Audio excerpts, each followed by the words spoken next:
Moke and friends, good evening, good day. Today is Moke and Courtland. How you doing? How's it going, Moke?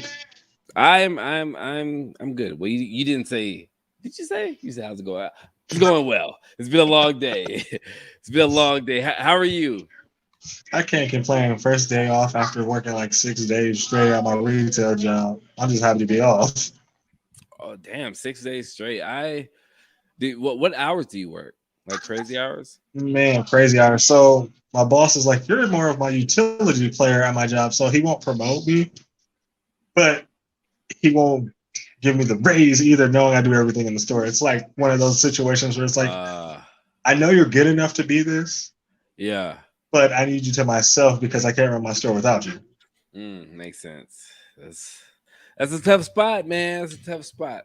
Before we get started, I don't know if you're into rap music or anything, but rest in peace to Young Dolph. He was killed today in Memphis, Oh Tennessee. man. Yeah, that's a sad thing. I always just hate when our people get killed. But yesterday I did like a 20-minute podcast, and I kind of bragged about you because I said tomorrow I will be talking to a black brother who is a you're a content creator, but you're creating a video game and anime. And honestly, I don't really know anybody who's doing that. I know people who make comics, but a video game and anime, and you're not just saying you're doing that, like you've actually showed me footage, and I was highly impressed. So welcome. That is my introduction for you. Welcome. Thank you, thank you. I greatly appreciate being on the show. Thank you for actually having me today. The game and the animation studio, I'm looking to make that a virtual studio, so it's not a home base. So no matter where you live in, you can actually get picked up. It's my whole game plan on that to deal with other creative content people. So wait, you said a virtual reality. A Like virtual studio. okay, hmm what does that mean? So you work from home while you work for me. So it doesn't matter what country you're in, what state you're in, wherever you are Oh, across the globe, for you can the still put in work. for the gaming company. hmm hmm That sounds expensive. Actually, the overhead's a lot cheaper than actually paying for a building when you think about it. And then depending on where your people are overseas, it's a lot cheaper too. Do you know how to do like C++ and all that? No, I wish I did. Two of the programmers I have do all that for me, which they're very great at what they do. I can't sit there and do all that math. They're like, oh, they'll type something up, send it to me. How does this look? I'm like, oh, oh. So you're the brains behind the operation. I'm the producer, the writer, the marketer, all that other stuff. I'm wearing all those hats, and then the team, all they do is they come in and we discuss what needs to get done, how we're going to go about it. We make up a plan of how we're going to go about it, and then I promote it. Okay. Now, I want to take our time with this. Okay. So, the we're going to start with the gaming company. Sounds good. Unfocused entertainment and production. Mm-hmm. Okay. Now, how did this even come to what's the word fruition? Mm-hmm. Fruition? Am I saying that right? How Fruition. did you even come to that? So it was funny. It was back when I moved up here from out of the Bay Area. I was going to Sierra College, Okay. and my communications teacher at the time, because that's what I'm studying, finishing up my degree in that in social behavior science. They were like, "Hey, she pulled me aside and she's like, hey, your stories are good." And hearing that, you're kind of like, okay, you're just a teacher saying that. Like you really don't pay no mind. Yeah. And it kept happening, recurring over and over. Every time I turned in my paper, I was getting A's and B's. And I'm like, okay, well, maybe I am pretty good. Maybe I am good at telling stories. And she like pulled me out of class one day, like before class started. It was just me and her. She pulled me aside. She was like, "Tell you something. I'm thinking I'm gonna fail, right? That's the first thing you think when you're a teacher. Is, I need to tell you something. You're Yeah, like, yeah. oh crap, I done failed out of my class. Oh god." She was like, no, no, nothing like that. I'm like, oh, I'm getting expelled. I do what I do now. And she's like, no, no. She's like, I think you should start your own business. And I'm like, what? Like, what? She's like, no, seriously, I think you should start your own business. And at the time, I'm like, nah, that takes a lot of money. I ain't got that kind of, money to Right. propel myself to start my own business and all that. And she was like, to tell you the truth, the job you're working at, you shouldn't even be working there. I can see you owning your own business and bringing people's creativity to life with what you're doing. I'm like, What class was this? my communications. So that was Okay. comm studies. Okay. So I was like, for a while, I was kind of putting it off, not really, wanting to commit. And then, like, my last day in her class, she was like, so you didn't start this business? And keep in mind, this happened all semester. She kept asking me, have you started this business yet? And I didn't even know what I wanted to do until that last day. She was like, listen, I'm going to be truthful with you. I'm going to be frank. I deal with so many college students that come here that have no ideas what they want to do in life. They don't have no talents. They just breezing through. But she's like, Right. you like, seriously, I think you can make it. You can start your own business and become successful. Like, the stories you tell, you need to share with the world and get that up and going.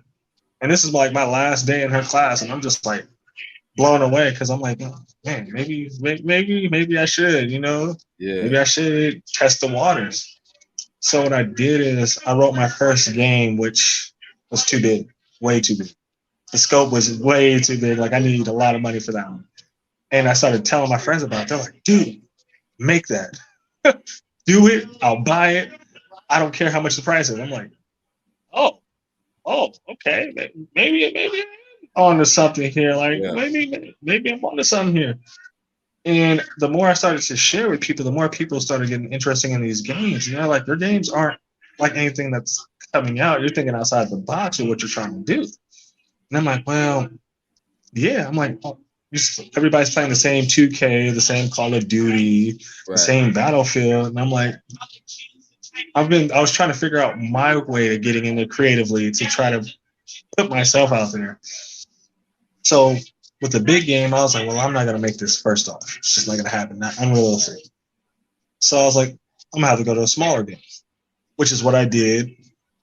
And I started putting it out there, and people really started to like it in the gaming community, like from game devs to people that do level designs and all that. And I But gave them my when you say you started putting it out there, are you meaning like you started putting the idea, or was there some type of content you were putting out there? I was writing the content for characters, creatures, and all that, and I was putting that out there on Facebook. Okay. And then people started reaching out to me like, hey, your idea sounds great, like, you're not like a regular idea guy who just comes in, I have an idea. Let's do Right. this. And you have no starting point. They're like, I see the characters that you're creating. I see the bios. I see their personalities. I understand the creatures that you're trying to make. Like, this sounds really interesting. So with that being said, I got up to like 40 people to actually join that. Mm-hmm. And we started working on that one. It started to dwindle after time and time again because you know how investors are. They're like, oh, yeah, this looks great. And then when it comes down to investing, they're like, let me pull out. It's like, dude, really? I'm like, I got 40 people on my team and you just pulling out. That sucks. How do you? I mean, okay, I dig what you're saying, but I'm still trying to figure. You're presenting this to people online, and people are they're liking the idea and what they're seeing, and so then you have some people join. But how does that work? Because do you say, hey, I need X, Y, and Z, or do they just be like, hey, I do this, I can give my services? Yes. So it happens both ways. Like, it all depends on what we need at the time. Like, for right now, I put the game out there, and then people will write me from different groups like, hey, do you need somebody that does music? Do you need somebody that does sound effects? Or I'll go into a group because I'm friends with a lot of the Facebook group mods and admins. So my stuff just goes right through. And I'm like, oh, I need this, this, and that. And then the admin's like, all right, I got you. And they'll post my stuff. And then I'll get people hitting me through there. And they'll DM me directly or they'll comment. And then we'll discuss what's going on, how I'm going about this, my game plan, of course, of how we're going about this, and where I'm looking to drop the games at.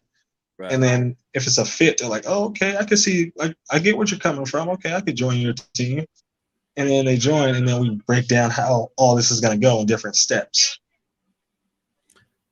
So okay, so how this is your game, you're the brains of it. So how do you kind of tame everybody and have them I, I say tame loosely because that sounds very slavish, but How do we how, all work in an intricate action? right, right, Hmm. and everybody, because I sure they have to follow somewhat of what you're saying. Hmm. So what we do is, what I personally do is, I talk in our group messenger and see how everybody's doing every day, see what's being worked on, and then if they don't respond, I personally go and talk to them all one on one through messenger, Okay. and then I'll go through messenger and talk to them, and then we'll have team meetings usually on Thursday, every 2 weeks on Thursday, to see the progress of what's going on. And then any questions, concerns they have, I tell them to bring up so we can actually address them right then and there, or they can message me at any point in time, which they do that. And with them being all across the globe, like it could be like 12 o'clock my time, but it's somebody's waking up somewhere in like Australia or something, and I'm like, Right. all right, I gotta stay up to see what he's talking about. But okay, so how does that work when you have people that are across the globe? You know what I'm saying? And Hmm. y'all are sharing this idea and everything. How do you ever worry about somebody stealing your idea? No, because I got everybody on NDA. So I put everybody on NDA that joins up so they can't run off with the idea. This is why your teacher believed in you. Because Hmm. you think outside the motherfucking box. Because I would never have thought about that.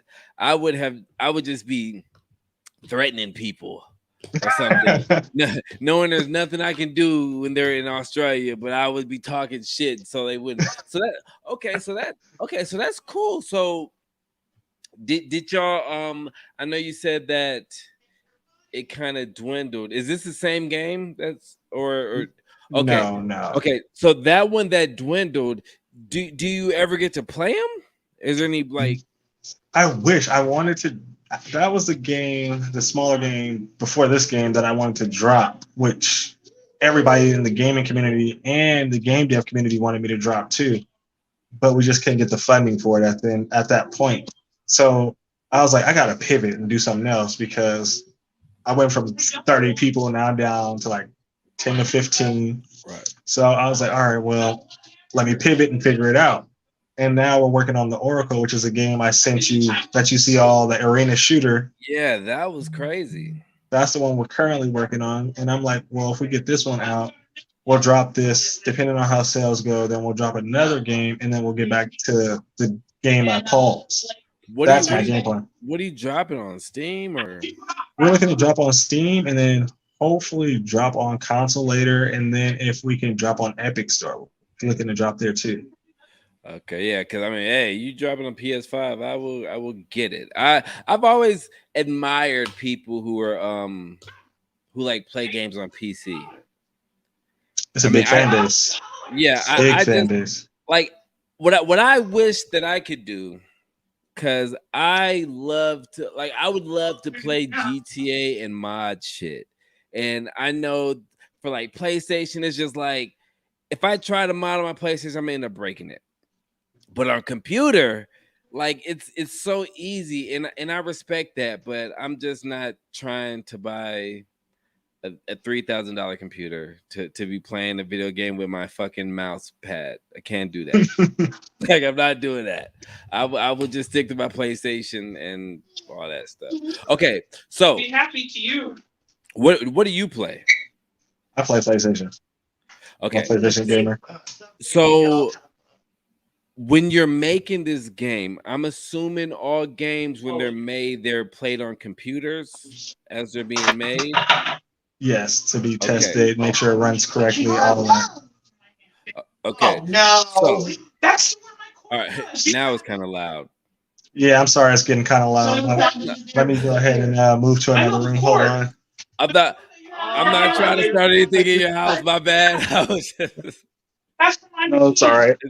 it's all good. So you want? I mean, how do you even go about finding out the prices of these things? Because when I think of, and I'm not a computer anything, but when I think of somebody making a game or something, and you have the people who know how to do the stuff, what do you have to pay for it? And I know that sounds like a stupid question, but I'm so serious. Like, what are the things you have to pay for in making a game?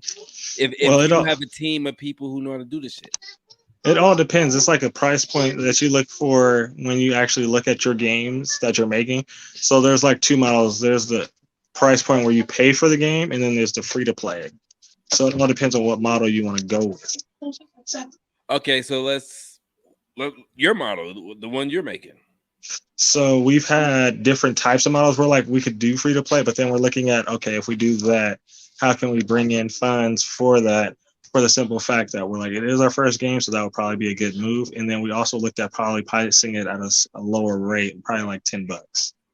Right, but what I'm saying is, I'm not saying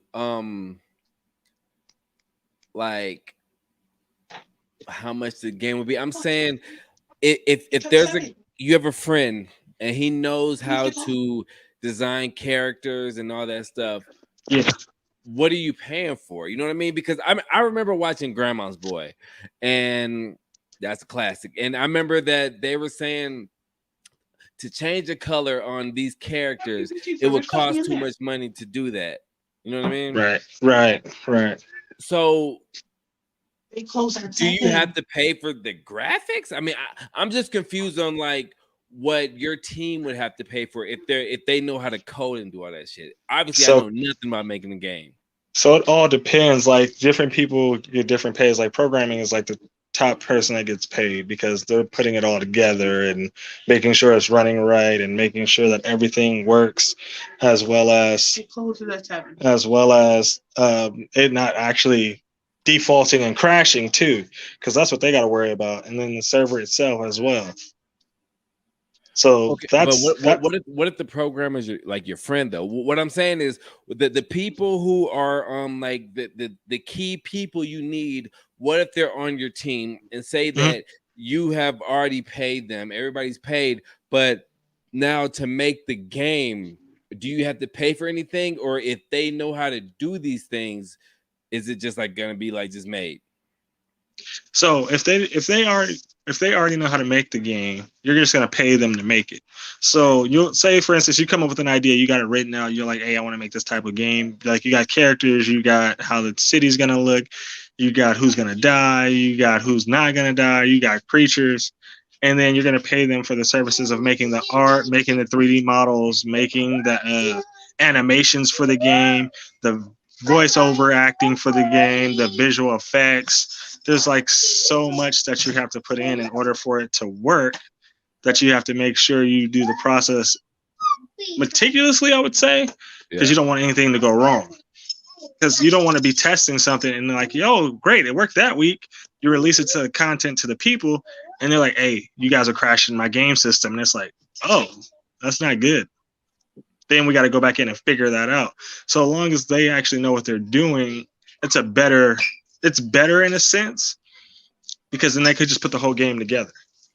Okay, so you said you had like 30 people who they dug the idea and that y'all were working together, but you said that it dwindled down because of the investors. But what would the investors be paying for? Like that's what I'm asking. Like Ah, okay. if you have a team, like Mhm. what are the investors paying for? So they're paying to make sure we get the whole game finished from where we are now to the end. So they would be paying for the time of the team so they can actually just focus on this, as Okay. well as making sure that everybody have a livable wage to continue working on the game. As okay, and then they would have to just hope that the back end is nice. Exactly. Okay, I And got you. that's where things get a little more tricky, because then not only you still have to pay the team, you have to pay for the programming, the software, the whatever else they need, whether that's Adobe, whether Mhm. that's anything in particular that makes the game work. Okay, yeah, that's what I was trying to get to. Okay, Okay, so the first game you made, Mhm. what was the concept? So the first big game I drew out was basically called Dom, Dawn of Malice. Hmm. And that game was you play as a half breed out of six different creatures. Wait, And oh wait, what? yeah, it was a fantasy. It was a fantasy. You pick one of six different mythological creatures. So you would Okay. actually join a clan, and from that clan, our world's getting taken over by these creatures. So we have the real world being abducted into the fantasy world, and they're vying for supremacy in our world right now to take over and express their dominance. Mm, So you're constantly at war with these other five factions during this whole period of time. right. So, wow. Okay. But is it modern time or like medieval times? I was looking at more modern day time, big Okay. skyscrapers, how everything is now. RPG? Mm-hmm. JRPG. Okay. What's your favorite Final Fantasy? I never played Final Fantasy to tell you the truth. What? Yeah, I never Yo. played. Wow. Wow. Only Final Fantasy you really need to ever really play is Final Fantasy 7 for No, PlayStation. that's the best one, huh? Yeah, yeah. Like the remake, I mean, they haven't finished it, but like the one for PlayStation, like that, whew, man. Okay, so the new game you have, would you say it's called Oracle? Yes, that's the current one I'm working on. And that's a it's a shooter. That is a platform 3D shooter. Now let me ask you this. You said it's a platform 3D shooter, but what would make it more unique than the other platform shooters? Now, with this one, we're actually going to add in various things such as environment changing. So the platforms move up and down. You also have to worry about environmental hazards too while actually trying to take out your other enemy players. So say for instance, if you're not on a platform but you're on the bottom row of the desert, right? Yeah. Wind and dust will blow in to actually mess up your vision. So Wow. now you're going to get hit with that while also being able to be picked off by other people on higher platforms if they have, let's say, thermal scope, Is it something of that nature. first person? Third person. Third person. Oh, I love third person.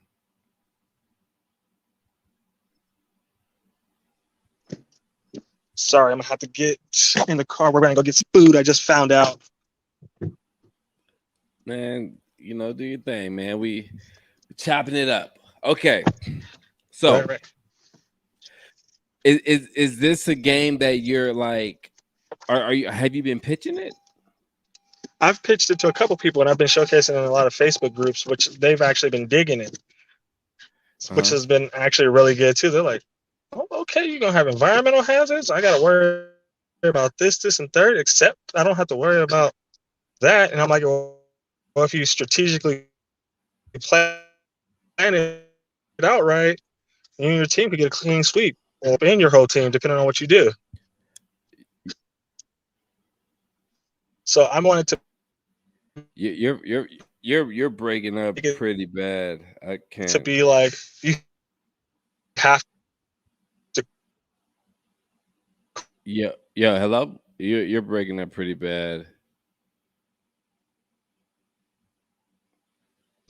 Is Connection.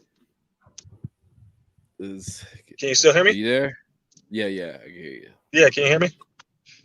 Yeah, so I Mm-hmm. was looking at making this more of a cooperative thing for the simple fact that I'm like, well, if you don't work with your team and these environmental hazards happen, there's a chance you can mess up everything. Hmm. As well as we're gonna add. I'm losing you again. So it's not like you're gonna get static. No. You kind of froze. I didn't hear anything after you said that if you ignore the environment, like it can mess up the team play. Or you said it's more of a co-op. Sorry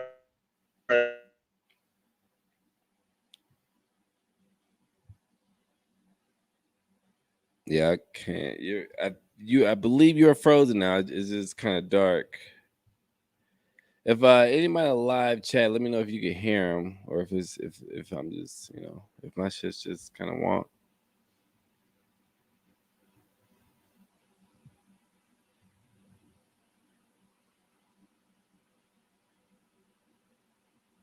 Because we'll give him some time. Okay, I don't know what happened. I try to tell people be in a nice place, a good place, you know. But I can't knock a man for being out with his family. But hey, but a little backstory on him. I'm gonna chat for a little bit more just to see if he's gonna come back. Now I was working on 2 weeks to get him on here. Last week we were supposed to be on, but he had to do something with his kids and grandparents. Oh, that's cool. So I'm not tripping. Today we made well, not today, but like last week we made the deal that we'll get on today. I was pretty excited to talk to him. I mean, if anything, then I can reschedule for what is today? Wednesday, tomorrow, or some shit. But yes, uh Kevin said, "What books have I been reading lately?" Kevin, I am an Audible man, but I've been listening to a lot of Neil deGrasse Tyson, the Cosmic Queries book, and the Astrophysics for People in a Hurry. I know I look like I don't listen to that shit or pay attention to that, but I do. I love everything Neil deGrasse Tyson. Actually, I just love astrophysics and the universe and a little bit of conspiracy theories, but mainly UFO conspiracy theories. I don't care about all the other shit. Um, just kind of just chat and see if let me see. He messaged me. Give me a second. See what he said. Did he message me? Or he said connections. Are you coming back? See if he's coming back. If he's not coming back, I might end this and have a nice L rolled up, Still drinking wine out the St. David's. My daughter is a month. She's a month. She's holding her head up, looking cute. She's giving out some mean farts and burps. She's beautiful, man. I love it. I love it. Like, she is making me enjoy fatherhood a lot. Oh, Kevin, what books you been reading lately? Give me some good books. Give me some good books. And I was I don't know if you know, but I'm banned. I'm banned on Facebook. They had me for 30 days, but I'm down to like 3 days. But I do want to get you on here because I always enjoyed hearing you on Black Tea Talk with Smack and all that. You know what I'm saying? So I would love to have you on the show. We can talk our shit. He said he's coming back. I just now I hate when things like this happen, but I'm happy it happens because now it's letting me know always have shit in the tuck. Meaning that when some shit happens with the guests, connection goes out, whatever, I just boom. But today was a rough day for me, man. This whole fucking week I've been grumpy as shit. Like, fuck, I've been grumpy as shit. But I try not to talk no sad shit when I have guests on because I'm pretty sure my guest is coming back. He said he's coming back. But I have been grumpy and sad because lately I just been kind of just missing my daughter, Rosaura. You know what I'm saying? Like I've been feeling how it felt when I first lost her. You know what I'm saying? And how easily the tears came out my eyes. Man, shit's crazy. God, I'm just a emotional motherfucker. It's crazy. If you are tuning in, I'm waiting on my guest to come back. He something happened, but in the meantime, This is sponsored by penmanshipclothing.com. Go to penmanshipclothing.com. Buy you some fly shit for you, your chick, your kids, or something.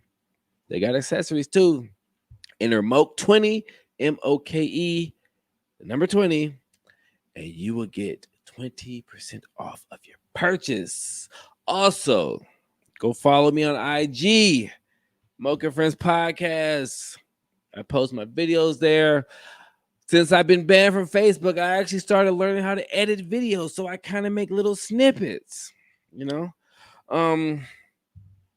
Let me hit my guest up to see when he's coming back. If you're just now tuning in, I was talking to Courtland Tyler. He is a video game creator and an anime creator. What's so crazy is when people have these kind of titles and are in these kind of positions, I'm like, yo. Oh, okay, he's back. Let's see if he's back. Sorry about that, man. Oh, you were great. I mean, I'm a talker. I am a talker, so I know how to just talk. Yeah, we were coming down to get food, and then my phone call dropped with you, so I was like, "Oh, that sucks," especially because we're live. Oh, it's all good, man. Like I told you before we got on, I'm an organic person. You know what I'm saying? Shit doesn't embarrass me. You know what I mean? I welcome all the fuck shit. I actually like it. 'Cause one thing I told myself, I said, man, because this is actually probably the second time this has happened. But I said, now what I need to do is I need to kind of have something prepared to talk about just in case. You know what I mean? But I just kind of talked about my days and shit. But you know, Right. where were we? Okay, so we were talking about the your game has the elements. Mm-hmm. But why an arena shooter? Why not a story game? So for the simple fact that the game before I got to this one, the one that I paused when we had 30 to 40 people, that was going to be a story-driven game. Mm-hmm. And I'm like, okay, that's going to take a little bit longer to make because you're going to go into structure as opposed to the arena shooter. It's structure, but you have a little more leeway with the characters you create for that game, Right. as opposed to me making an actual story where you have to give every detail of what's happening. Like, say, for instance, Fortnite, where you just don't know what the hell is going on in Fortnite. You're just like, who, what, when, where, how is this happening? What's this character's what? I've never played Fortnite. Oh, okay. So have you played? Let's see, what else is close to that? And I refuse to play Fortnite because my kids like it. See, my son wants me to play it, so I play it with him from here and there, just to make him happy. But see, I'm not the guy who gets Call of Duty and plays multiplayer. I'm the guy who gets Call of Duty and plays story mode. I'm the guy who gets Gears of War and plays horde mode. I don't like going against people online because they're gonna be much better than me.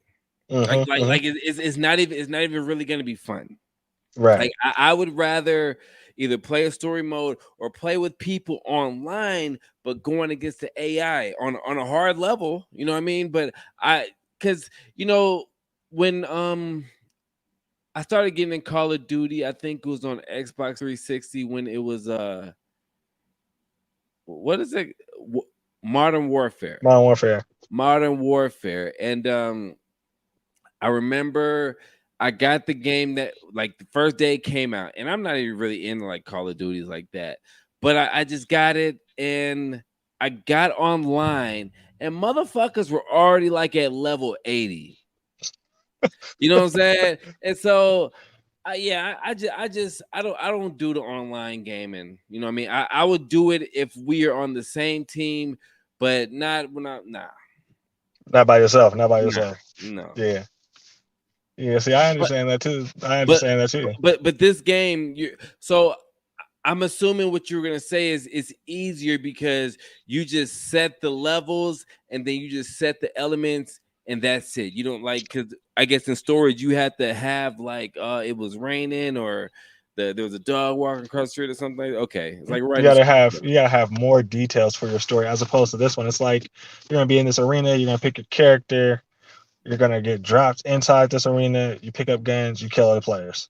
Yeah, And then of course there's a story and a background to it, but it's not as complex like say Tomb Raider or Double O Seven right. or Gears or Is it more like Halo? even Halo has a story. No, we're not going more with Halo. Like for instance, what's happening in this game is we're having a high tech arena type game itself. Mm, And as the season progresses, the technology starts to dwindle down over time. But the government is trying to keep people away from seeing this. So they put together the Oracle in order to keep people's minds from actually questioning what the government's really doing and how their funds are really being spent, yeah. in a sense. So while you're sitting there watching the arena battle, the stuff outside that's happening, you ain't really taking part in to look at.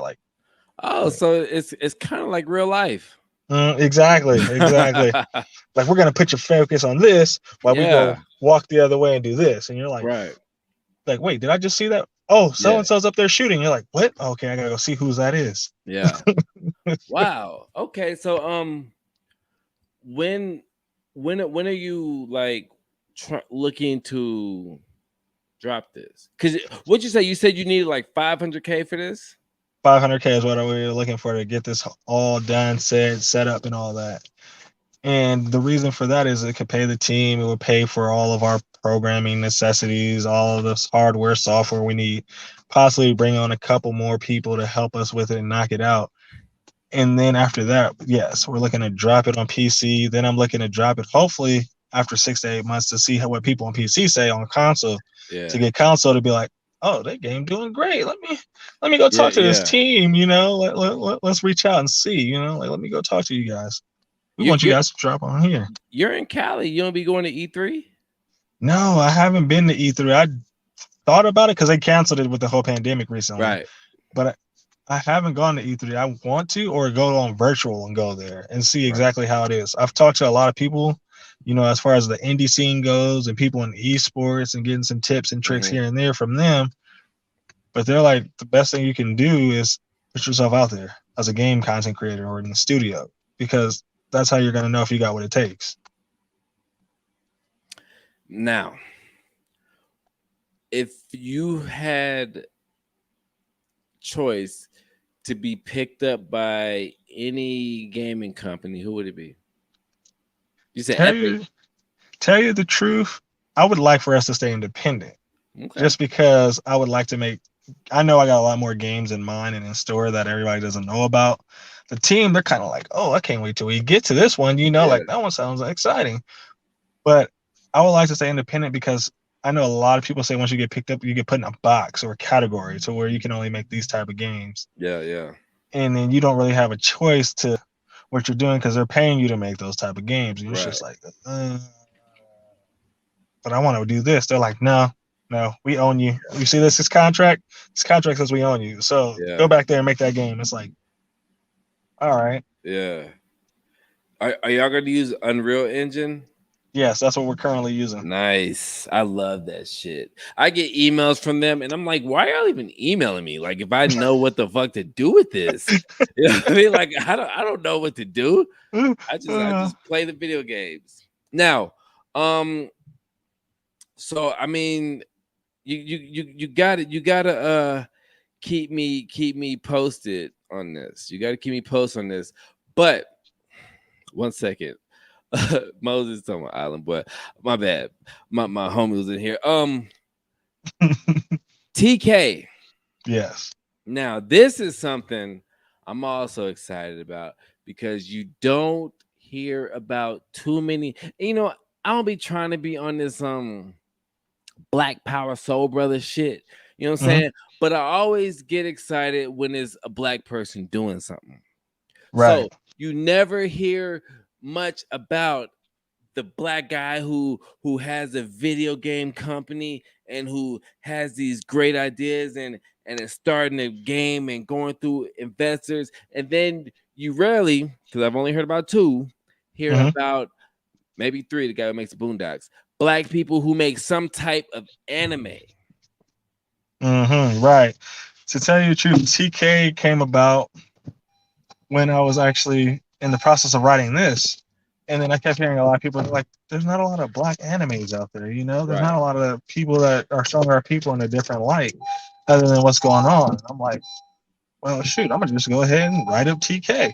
Yeah. And TK follows my main character, which his name is Darius. Uh, he's a very highly intelligent young man, got into the college of his dreams based upon his grades and stuff of that nature. And he's excited. He's very excited. He's like, oh man, I got to the college of my dreams. I'm going to start my first day. Like, you know how you've like waking up on Christmas. You're like, man, I can't wait to get unwrap my gifts. That's how he's feeling. But what ends up happening on his endeavors of this happening, his older brother gets murdered Oh. during a bad business deal that has gone wrong. Okay. And Darius is he's a very smart kid, but he doesn't know the streets. Right. And his older brother was into that street life. So much so that he actually started his own business, started his own company to try to leave that stuff behind. Mm-hmm. His parents are deceased as well, so his brother was taking care of him. But his brother was hiding him in a sense. So people that were coming after him didn't know he had a younger brother. Okay. Yeah. Well, Yes. Okay. Yeah, I got you. Yeah. So what ends up happening is he gets a call from somebody who wants to do business. His older brother gets a call that somebody higher up wants to do business with him because they're liking what he's doing with the community. You know, he's giving back to his community, building up better schools and stuff like that. So he's giving back to his people, even though he's a kingpin and a businessman. He's trying to lift his community. So what ends up happening? What kind of kingpin? He sells drugs, weapons, stuff of that nature. He a real nigga. Yeah, he one of those guys that's in a business suit that you like. Oh, brother's an upstanding citizen. Little do you know, he got somebody on the block right now.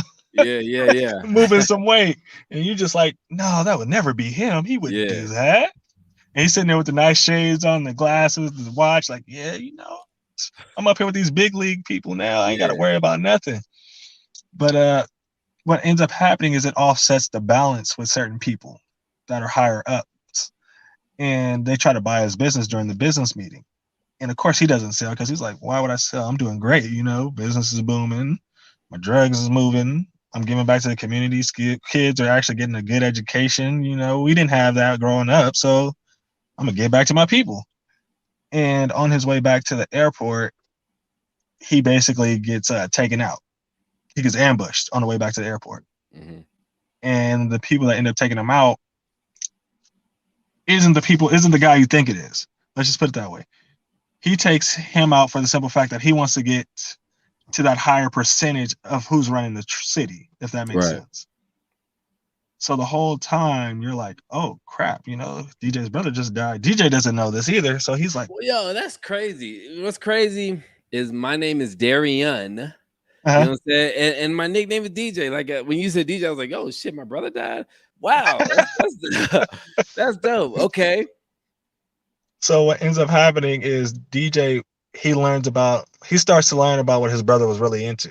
Because he looks at his brother as an upstanding citizen because his brother helped him through school, paid for his tuition. His brother's doing everything his brother would do if he was like, you know, needed help.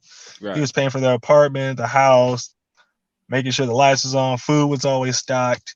And the interesting part is his best friends doesn't even know DJ has a brother. What? Like that's how low key DJ's brother was. Like he was so low key that he didn't want nobody to know that he had a younger brother. He didn't want nobody to know who his younger brother's friends were. I mean, it makes sense because if they killed him, you know what I'm saying? So exactly. Exactly. So he was trying to keep everything on the low, and I actually explained that in one of the episodes that's why his brother took all the photos of him and his family out the house and kept a low profile and only came around and always switched his cell phone services and gave him phones in the mail. Because DJ's just thinking like, I'm getting all the new stuff, you know, as a kid. You're like, oh, I got a new game system for my older brother. Oh, he done bought me a new phone. This is the third one this week. Like I mean, that's true. That's true. My older brother bought me a PS5. You know what I'm saying? So yeah, so that's true. You ain't gonna think twice about it. You're like, I'm about to go in here and play this. He just said pay for the shipping. I said yes. Okay, I got you. Right. And that's kind of what DJ is doing. He's like, oh, okay. And now that his brother's dead and he knows, now he's like, well, what was my brother really into? You know, like what was he really doing that, I don't know. Yeah. So through the series, he's trying to figure out who killed his brother and why. And he's gonna learn that his brother wasn't as clean as he thought he was. Do you watch anime? I watch a ton of anime. Have you seen Ramna? I have not, no. Ramna half? Okay. This is like back in the day or whatever. But when I remember when I first watched Ramna, I was like, yo, I've never seen an anime that is like real life. Because most animes, they have something that can never happen in real life. Right. Like you got a sword that fall from the sky and you actually become immortal. You're like, what? So this one sounds like real life. Oh yeah. So what makes you want to make an anime that's real life? And that's not even like a condescending question, or I'm like being 100%. So for the simple fact that I was talking to my friends, because like I said, I grew up in the Bay Area, and they're like, we know you saw some stuff out there. I was like, yeah, of course, who hasn't? Right? You're like, whatever.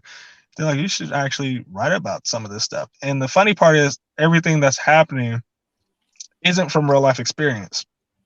It just comes to me to where I'm like writing it and I'm like, that'd be pretty dope if it turned out this way. Right. And I'll sit there and I plot out ideas for like a week before I start my next episode. I try to write at least 3 to 5 pages a night so I can actually knock out 20 to 22 pages on the series. And I'm like, all right, how would people feel if this was to happen? And I got a couple voice actors I read over the script. They're like, yo, this is dope. Like, you ain't seeing what's coming next. And I'm like, well, that's the thing. I wanted people to be like, okay, how's this game of cat and mouse? Because that's what's happening right now at the school. It's a game of cat and mouse between DJ and his teacher. Because what's happening at the school, I can't give that away too much, but just know there's the school ain't what it seems to be, and DJ is starting to take a instance to like, wait, this school ain't, this is my dream school. What's going on? Now I remember you sent me a nice little excerpt about something you wrote from the anime. Yeah, that was one of my episodes I sent you. And see, now I feel like I took that for granted because I didn't know the story. Right. I didn't know the story. You know what I'm saying? And so when I read it, but in my mind state, it was my first time. Like I don't even think I saw the character yet. No, you didn't see DJ yet. Right. I think I just recently sent you DJ because he just got done. Correct. And so now when we're done with this, I'm gonna go back and read it because I took it for granted because I did not know the story. Like I'm trying not to be so niggerish right now. Because I'm excited. I'm excited because that's dope. And I am an anime person myself. My favorite anime is Tokyo Ghoul. Yes, that one was the shit. Tokyo Ghoul helped me through depression. Weirdly, I don't know how, but I just related to Kaneki a lot. You know what I'm saying? Right. And so that I love Dragon Ball, but Tokyo Ghoul, besides the ghouls and shit, to me was and besides Ramna, was the only anime I've seen that was close to being real life. And I guess the Boondocks, because the Boondocks is like anime style. Right. Writing an anime about a black character, and I'm pretty sure, is it gonna look like it's in Japan? Actually, I've been thinking about that. I've been hearing from different. You should make that motherfucker look like it's in the Bay. That's what I was thinking. I've been hearing people, they're like, bro, you from the Bay. You should actually drop, where you from and drop the high society. So it's going to be 3 portions. You're going to have the ghetto where DJs actually live in. Then you're going to have middle class. And then, of course, on the top of the hill, that's where the elites are going to be. Yeah. So people are like, oh, yeah, that's going to be sweet. I'm like, I'm like, I know. I'm like, but now I'm like, do I drop it in Japan? People are like, and then you got the people I was like, oh, you're not from Japan, so you can't make an anime. I'm like, listen. Man, fuck that. As long as I can actually find somebody that can draw the Yeah. anime art, I'm straight. Yo, hey, and that's facts. Cause the motherfucker who make Boondocks, that shit's written in like Japan or Korea or some shit. Mm-hmm. You know what I'm saying? But I think, man, like, yeah, drop that shit in, you know, like in where you're from. Like it's only fair. You know what I'm saying? Right. Like, cause I mean that would be the realest shit to see in the anime. Cause most animes, when you see them in a regular world or whatever, is usually like a Tokyo, Japan type setting. But Mm-hmm. you rarely like I said, Boondocks, you rarely see anything that's ever in like the United States. Right. So now let's how does the prices break down now in making an anime? Now that depends on your animators and your team itself. Like an anime minute could cost anywhere from $100,000 and up a minute. Jesus, a minute? A minute. Wait, And that's for like high end animators and studios. hold on, slow down, Mm-hmm. slow down. A fucking minute? I'm sorry. Do you have kids in the car? I'm sorry. You're good. You're on headphones. Oh. Fuck, a minute, $100,000 a minute. Mm-hmm. And it all depends on the animator himself, because there's higher up animators that actually, like, say for instance, Naruto, right? The fight scenes in there, the guy that actually did the fight scenes was great at what he did. Mm-hmm. And what's interesting to see is the animators overseas get paid a lot less than animators over here in the States. Right. And like I've dove into that, looked into that, researched it, and I'm like, man, it's crazy. They only make like $200 just for like getting carpal tunnel, drawing characters and stuff like that. Like that's it. Like, whoa, hold on. You know, you're like, wait, that, like, what? And then what makes it even more crazier, most of these guys that are making these series are doing it alone by themselves. So they're drawing the characters, they're animating everything, they're doing everything by themselves in hopes to get picked up by a big studio overseas, like whoever made Naruto, whoever made One Punch Man and all them. So they're looking to get picked up. And then when you think about it, you're like, dude, that's not a lot of money. Like, right. Not a lot. And then some people were like, well, it's voluntary enslavement when you're doing anime. And I'm like, well, what do you mean? They're like, well, if you look at the price points of what everybody's making, it's you're basically giving your life to your creation and barely making money from it. I'm just like, that's crazy. And then you look out here, you're like, wait, why is yours $1,000 a minute? Right, yeah. Like overseas, you know, I pay a dude $200, he's gonna make a whole 22-minute episode, you know, like. Yeah, it's capitalism. Yeah, I'm like, dude, what's going on here? You might lose me again because we're heading back to the house, just so you know, I wanted to forewarn you. For sure, it's all good. So what is stopping you from making your anime into a manga first? I want to go straight into animations, as opposed to going a manga route, for the simple fact that I've got a lot of people wanting to see the anime.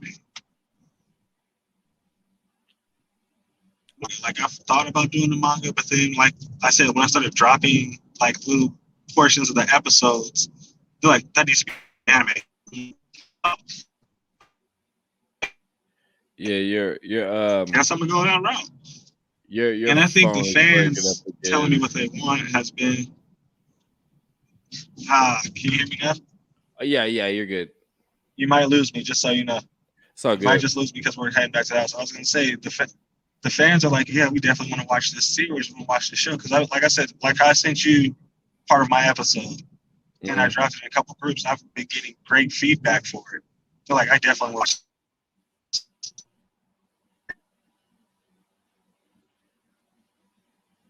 Because I'm just like, I don't know yet. I got to see how it goes first. So, do you have a date that you're trying to like release anything? Are you trying to get like any sample animations? I would like to get the characters done first for the first season out, first, and then put a little teaser together, just to give people a little tease of what's actually to come for TK. Right. Why is it called TK? That's the abbreviation for its real name. But you're not saying it. No. Oh, why? Why is that? Just in case, like, say you don't have a certain name, stuff like that.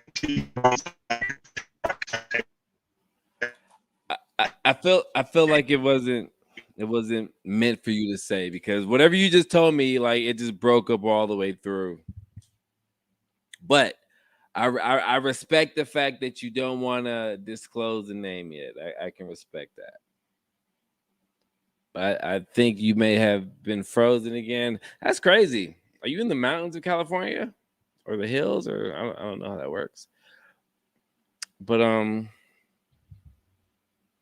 let's see if I give you a second to come back. And if you don't make it back, that's fine. I'll you know, because I know we're about to be at the hour mark and all that. But I will, give your information that you want given, because I feel like the people need to see you. They need to see. Oh, he's gone. They need to see what you're doing. Yo, shout out Courtland, man. I might get ready to get up out of here. Thank y'all for watching, man. I'm a tired black man. I'm a tired black man. November 30th, H2EG Backstage will be dropping its first episode. I have, I think, like 6 to 9 episodes, maybe. I don't know. I forget. Kevin, it's always a pleasure, Kevin, man. It's always a pleasure, bro. I'm trying to stay healthy. I'm not drinking as much wine. I know you might say this was filled up, but I'm not drinking wine every day. Trying to live for my kids. But I'm gonna holler at y'all, man. Thanks for watching. I'm gonna play the Kanye joint. Yo, shout out TK. Shout out Courtland Tyler. You know what I'm saying? He is making a game called The Oracle. It will be coming to Steam and PC hopefully soon. He's making an anime called TK. Go check out the sponsors. Enter Moke 20. Get 20% off your purchase. Add me on IG. And shout out to my supporters.